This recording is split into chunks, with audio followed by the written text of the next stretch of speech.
Welcome to another episode of Opto Sessions. I'm very excited to welcome back Jeff Booth, entrepreneur, technology leader, and author of The Price of Tomorrow.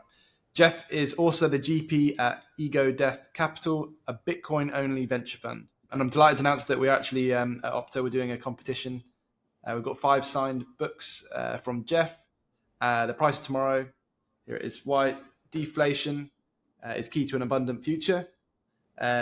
And all you have to do is to enter the competition is follow Opto Themes and Jeff Booth on X. And if you leave a comment on the pinned post at the top of the feed on Opto Themes, just telling us about what innovation you're most excited about in the future, we'll enter you into the competition. And for a bonus, you can also do the same on YouTube. How are you doing, Jeff? All right, great to see you again, Ed. I thought we could start with, what do you believe is wrong about the classical mantra of low controlled inflation being beneficial to economic productivity and long-term growth, which is what governments around the world are sort of telling us is the right thing to do?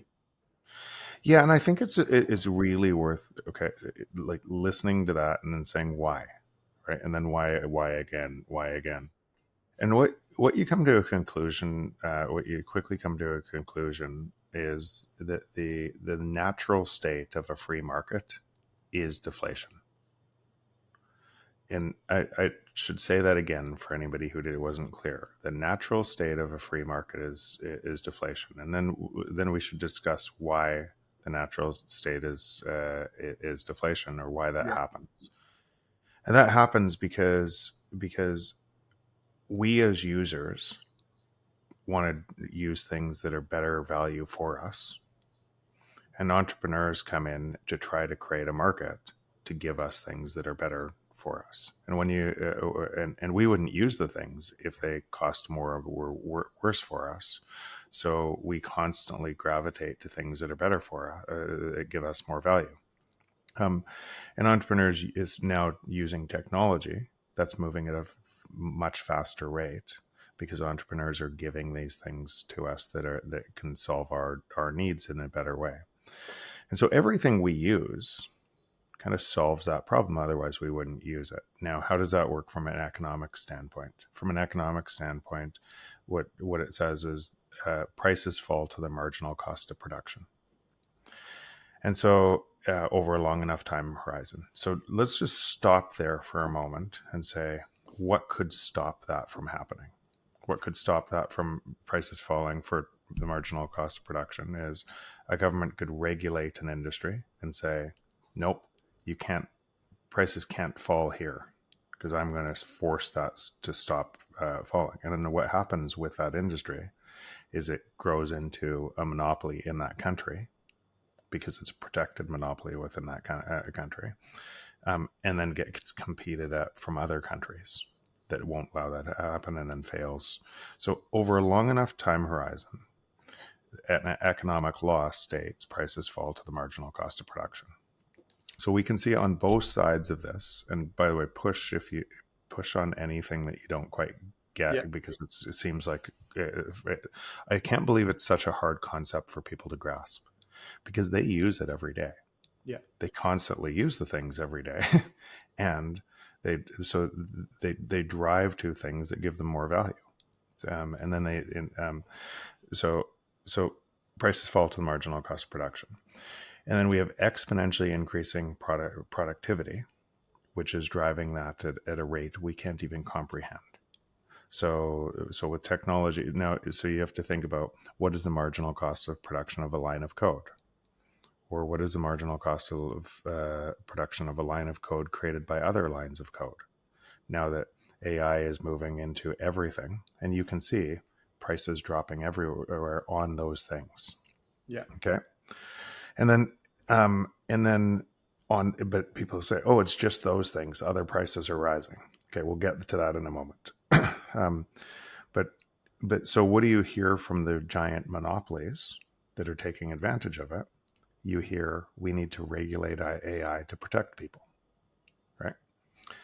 Because the only way prices don't fall for free and give you an advantage everywhere, the only way the monopoly can protect its purchasing power is to scare you to believe that they're helping you. And by the way, our food systems wouldn't look the way they do. Our medical systems wouldn't look the way they do. Our what's going to happen in AI wouldn't look the way they do if regulation didn't favor the monopoly. And so that's across many industries, across everything, actually across money. And I think I said this on your last podcast.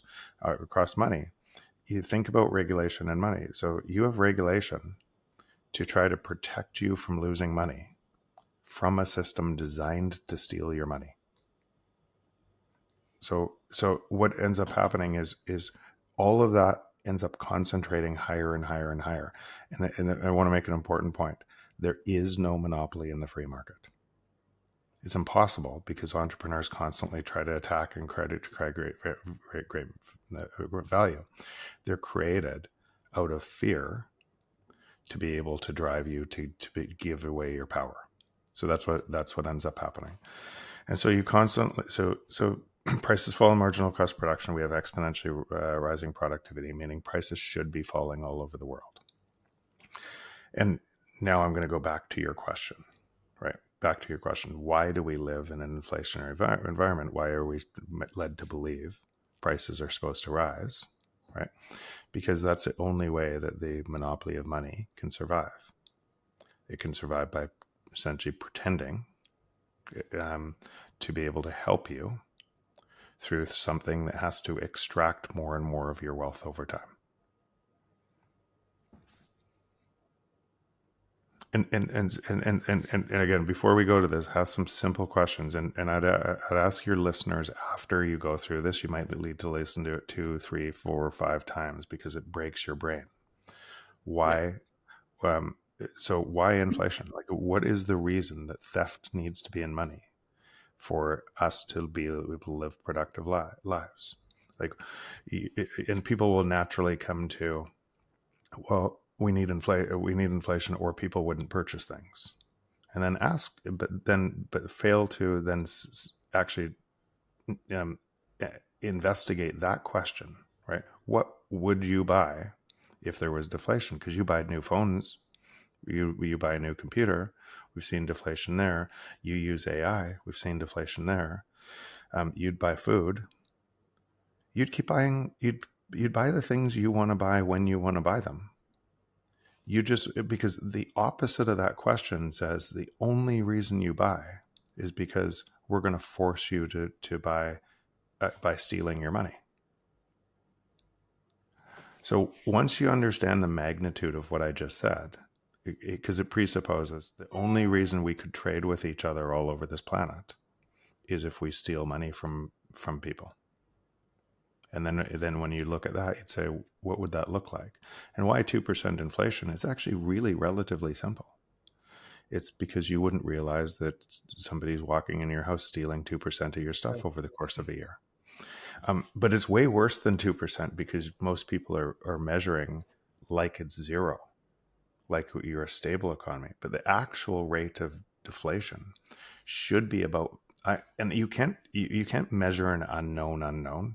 Right. Yeah. So I'm estimating here, but I would bet with the technology progress that we have today and how fast that's coming, the natural rate of deflation in the market would be about 5% per year.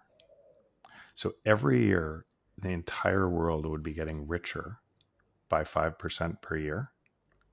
And as prices fell in that world, so when they lost their job from AI, prices would have already fallen, so they wouldn't need the job. Yeah. Right.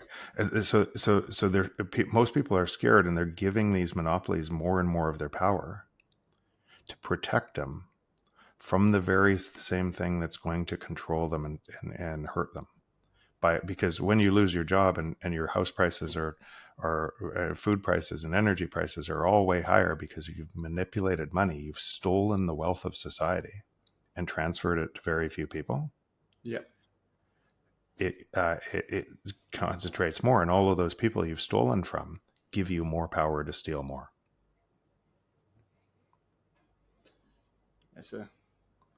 So it's such a big concept, and it's such a big concept because people are measuring the system from the system from the very same system that's hurting them. And could you just touch on why? So obviously, as part of this inflation, one of the factors is obviously that it's decreasing the purchasing power of fiat currencies globally. Why are they declining so much over time? Like, what are the real reasons behind this? How is So, the government manipulating the system? so that's what ends up happening. You have to steal more and more of the purchasing power because they're almost inverted. So they are exactly. It's a mirror image in one system, and you could say we'll get to Bitcoin in a second, but in one system we have exponential deflation, and that means on the other system, to keep you in, you have to have exponential inflation. You have to have or exponential monetary easing to be able to steal more and more over time. So it was once 2% inflation, and people didn't realize because technology wasn't moving as fast.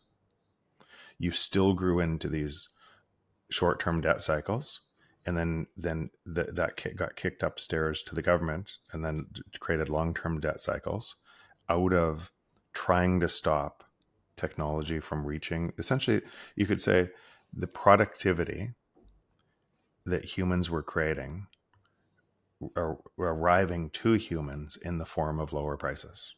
Anything that stops that, and that's why you have to just keep coming back to this principle. The free market, the natural state of the free market is deflation.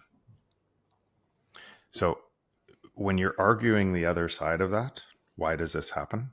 It happens because of human manipulation. Period. And always throughout history, if you could control money and you could have your citizens believe that was okay, inflation rate was 2%, what it meant is you stole productivity from all of those other humans on Earth at a rate for doing nothing. So human history is filled with people wanting to be at the top of the monetary stack. And that's why gold has always failed, because it gets centralized, and people can, and you could look back through human history and you could say a simple axiom that if money could be controlled by humans, it will be for sure. Yeah. So all throughout history, we live with that error code. We go to war throughout history from that error code, because effectively by sitting on top of it, it gives you do nothing. You don't have to do anything, and you steal the productivity from the world by doing nothing. And the US is obviously, it's been well publicized. There's a huge debt pile that they're continually increasing at the moment. It seems like a crazy increase in the rate that they're sort of increasing their debts. Is it ever feasible for them to resolve this issue that they've got themselves into? So US is just the currency that the fiat currency everybody pegs to today, but it's falling at the same rate. It's falling at a less slow rate than other currencies, but for a while, people will still use it. So right now it's actually getting stronger, and it's getting stronger because it's cascading in a whole bunch of other countries, and it's breaking their economies, and they're going into hyperinflation. And what does that mean? It means hyperdeflation, meaning that they're stuck into a debt trap and they keep on doing the same thing. And then they elect dictators who take control of the money supply. And think about what the hyperdeflation is for their citizens. For their citizens, their food prices just doubled or tripled or quadrupled, and everything did. So when we think about from the first world where we live, and how bad inflation is affecting us, look in Africa, look in some of these other areas, and how bad is inflation affecting them, and then wonder why they would get on a boat and try to get into another country that's taking advantage of that. And you can see this dilemma all over the world. And so what that means is well, that system still operates like that in the U.S. market. US can actually extend for quite a while, because what did that mean? It means all of their imports just got that much cheaper, right? So essentially they can export inflation to the rest of the world and not have as high as inflation because of stealing money Yeah. at a rate from everybody else. And so this tends to cascade for a long time. To answer your question, is the debt repayable? No, the debt hasn't been repayable for a long time. The debt actually isn't repayable at all on a deflationary system, because the debt in deflation, the debt gets more and more expensive. But if you just said the debt overall, forget the US, if the overall debt in the world is about 400 trillion. If you tried to pay back 400 trillion at $1 a second, it would take 12,873,000 years to pay back. And here's the thing: you laugh, and everybody laughs, and then they go back onto their business, living in that system, fully aware that the only reason that could be paid back is through financial repression. So then all of their actions go in and they're picking up pennies in front of the steamroller in that system, knowing full well that they have to be stolen from at a greater and greater rate, no matter what they do, whether they buy a house, whether they buy stocks. So you go and put money into the Magnificent Seven, the AI companies that are stealing more money than everybody else, because the higher you are in that ladder, the more theft, right? They might not know it. They actually might not know how this looks. But would those companies advocate for a system that levels the playing field and lets the free market work for their world? Not a chance, right? So you have this, and then the money races to those because your money loses money less fast, still loses money, but less fast if you're in housing or one of those asset classes. So everybody's playing inside the game. And the only thing outside of that game, the only thing without any counterparty risk to that outside of that game, because it's self-custody, because of the way it's designed, is Bitcoin. So, I mean, this is a good segue into what does a financial system powered by Bitcoin look like? Well, it just resolves that conflict, and it resolves. No, this we could go on forever, because most of the people that are talking about Bitcoin are measuring Bitcoin price through the system that's being manipulated. So what they're naturally doing is a default. So if you look today, if somebody's watching this or whenever you release this, look at Bitcoin priced in Argentina, or look at Bitcoin priced in Egypt or Turkey or anywhere in the world, and you'll see all-time highs. And those people are doing the same thing, because they're measuring Bitcoin from the price, from the existing system, rather than the other way around. If you take my thesis and you say, okay, price, the free market, the natural state of the market is deflation. The only thing that could measure that is something fixed in units, and outside of the system, without counterparty risk to the system. And what you would see in Bitcoin is prices would fall forever. So when you're measuring Bitcoin, you shouldn't measure it against a currency. You should measure it against all prices. And I use this example all the time now. So the house we're sitting in right now, was $1.4 million 3.5 years ago, and now it's $2.1 million. Yeah. The house I'm sitting in was 300 Bitcoin 3.5 years ago, and now it's 40 Bitcoin. So by measuring in the unit that you can't manipulate, solves that paradox, and you see the free market pricing everything. My energy prices are going down. My every price is going down. If it's outperforming any stocks I have, it's outperforming. So there's nothing that isn't affected by what I just said. It's just, and it is really, it's really quite simple. It's really quite simple. The new system, because you can't manipulate it, shows you the free market. Yeah. The system most people are measuring from shows them the manipulated market, the centralizing market, the everything else. And so who wins by the centralizing market? the media companies and the tech companies and bigger government and people that have to, and the only way that they can win is by controlling you to stay there. Yeah. And so most of the media is sitting inside of that market, confusing people about what Bitcoin is. And so let's assume we're in a market where it's a Bitcoin financial system, and assets are priced in Bitcoin. In a devaluation, deflationary system, does the price of assets change, or Yeah. how are they So, priced? so it doesn't. So it's your view of those price changes, right? So if I so describe the world in two different ways. Describe the world in one system that is constantly changing the denominator, right? You're creating more and more units of money.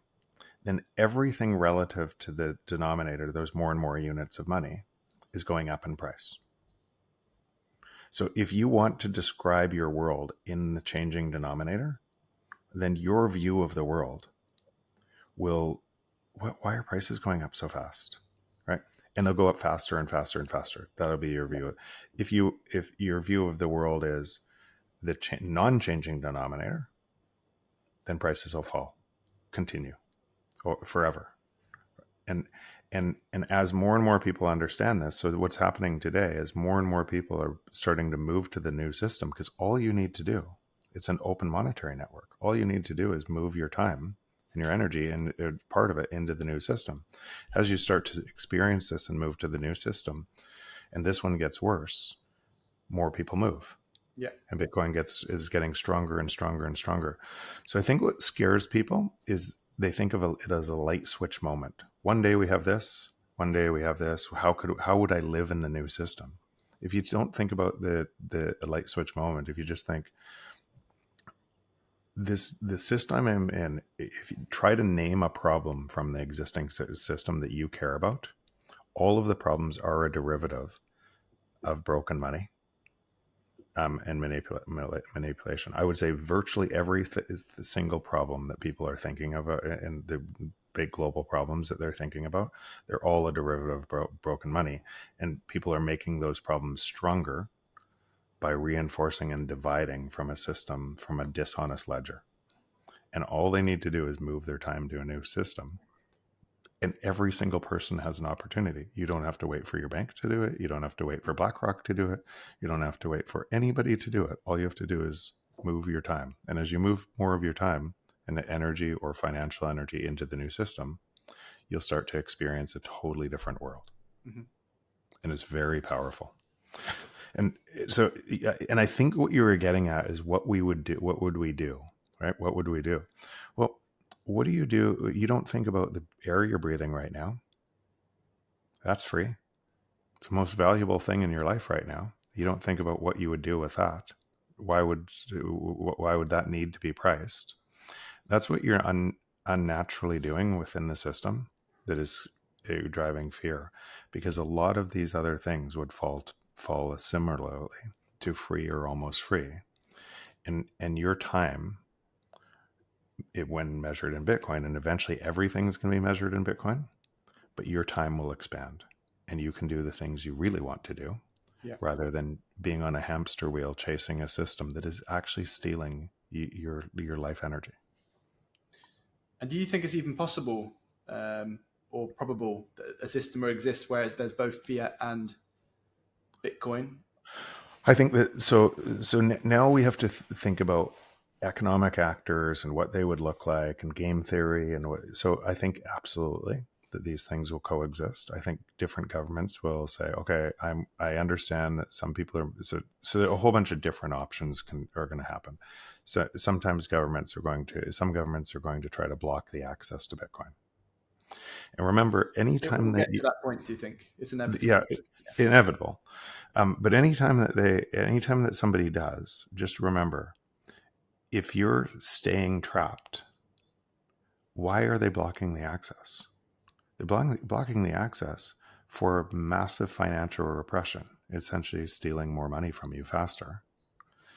So anytime you hear that, you should be like it moving as fast as you can to the new system, because if that is your reason for staying put, that's a really terrible reason for staying put. Essentially, I'm not going to move to Bitcoin for fear that the government is going to stop Bitcoin. So I'm going to give the government more power over me to steal my money. That's really what you're saying. Mhm. But all of these things will play out in different areas of the world, and because Bitcoin doesn't care what you or I think about it. It could care less. Could care less what the government thinks about it. Could care less.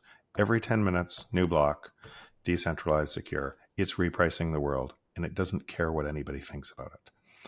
And so, but other people care, right?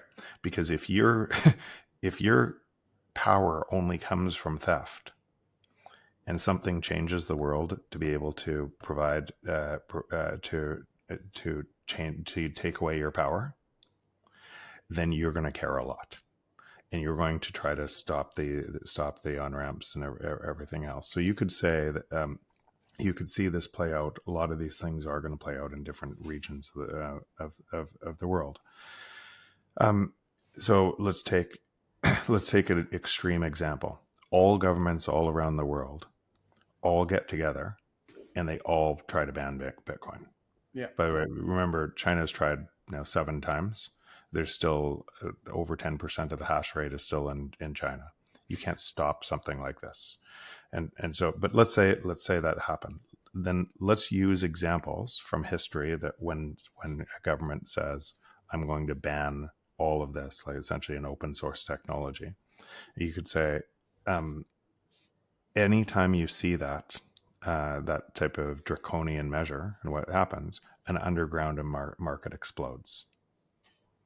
So I think actually Bitcoin, if that was the case, even though and it won't be, but let's just use that as an example, Bitcoin would grow faster because you can't. There's no throat to choke, and it would be signaling what's coming next, and everybody would race over. I think you'd have an underground economy that would explode on it, and that would be the real market instead of the fake market. Yeah. Now, if one country did it, the US did it, versus it would, or a different country did it, then it would activate game theory, and it would, that disadvantage that they imposed on their citizens would create an advantage for other countries to go faster. And so you would actually, and it would be a massive advantage. It would be like North Korea banning the internet for their citizens. It didn't stop the internet. It stopped North Korea citizens from participating in the internet. Yeah. And so that's what would happen, and it would explode, and it would explode in growth. And what you're seeing in El Salvador, if you just think US just went down in credit ratings last week, El Salvador went up in credit ratings. Same week, right? And now that's the second time El Salvador has gone up in credit ratings, and second time the U.S. has gone down in credit ratings in the last 2 years since El Salvador adopted Bitcoin. Yeah. And so what's happening to their economy is it's exploding because people are moving there. Tourism is expanding there. People are realizing a free market is developing there, and more people are starting to understand that, and that's going to travel around the world, and other regions around the world are going to say, whoa, wait, I can get off this system that impoverishes me into a system that works with the free market and helps my people do really well. Now, if you're a dictator and your position of power has been coming from, essentially, let's use US or France, and that said, I'm going to put this person in to protect my monetary regime, right? You probably don't want Bitcoin because your money is coming from somewhere else. But anytime you find that, you find essentially the free market and people, that creates a negative. This creates a positive, and it creates more and more momentum. So you're seeing that a groundswell, a move up from more and more people understanding what we're talking about right now. Yeah. And once they understand it, why do you think Bitcoin has kind of a high even in this, and as the price is going up? of 80% long-term holders. Nobody's like it. Once you're enlightened to this fact, you're not going to trade it for a fiat instrument. And do you think if there's two systems, these two systems exist in the future, how's tax going to work? Are they still going to try to assert their control over that financial system with taxes you're meant to be paying? And that obviously is impactful for transactions, because if you want to use it as a daily transaction, you don't want to have tax every time, the price is minute changes as you're holding it and paying for things. Yeah, so that's why it's too early to determine exactly how that's going to look like. And I would suspect every country is going to tax or do something differently, and that's also going to create game theory. Yeah. And so countries are going to be forced to deal with this, right? The one way or another, and their policies around it will determine the flow of capital, free market ideas, and people to those countries. And so I would imagine there's going to be an entirely different competition. Just like, by the way, look at the competition for golden visas today. Mm-hmm. Right, or money. So any country is looking for capital from other countries, or the most rich in other countries, and you could go anywhere, right? If you had a whole bunch of money, you could go anywhere. If you're in Bitcoin, that's what your world will look like. You'll have more and more choices. Yeah, because those choices, those governments are going to be competing for you. And then those are going to lead into more and more business opportunities. And those government, let's say one government said, "I'm going to tax Bitcoin at 25%." Right? Anybody who's, and another government said, "I'm going to be 10%." Another government said, "I'm going to be 5%, but I'm going to be 5% in a really fair way." And those were fairly equal jurisdictions. Where do you think people would go? Yeah, that's obvious. Yeah. So it is just it'll force, and remember, there's this craziness today that we think government control. It's almost like government controls us. What are they going to do?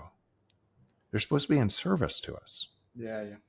Right. It's like even the question about what governments are going to do it's out of this existing system that's driven so much control and so much bigger government and so much more and more and more out of the very system that we think is helping us, it's hurting us. Yeah.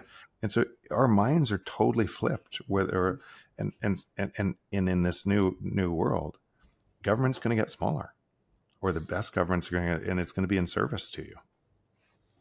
Because they're going to be forced to operate more efficiently. They're going to be forced to. It's going to be forced into the free market, and you get, instead of having your rights taken away from them, the rights come back to you.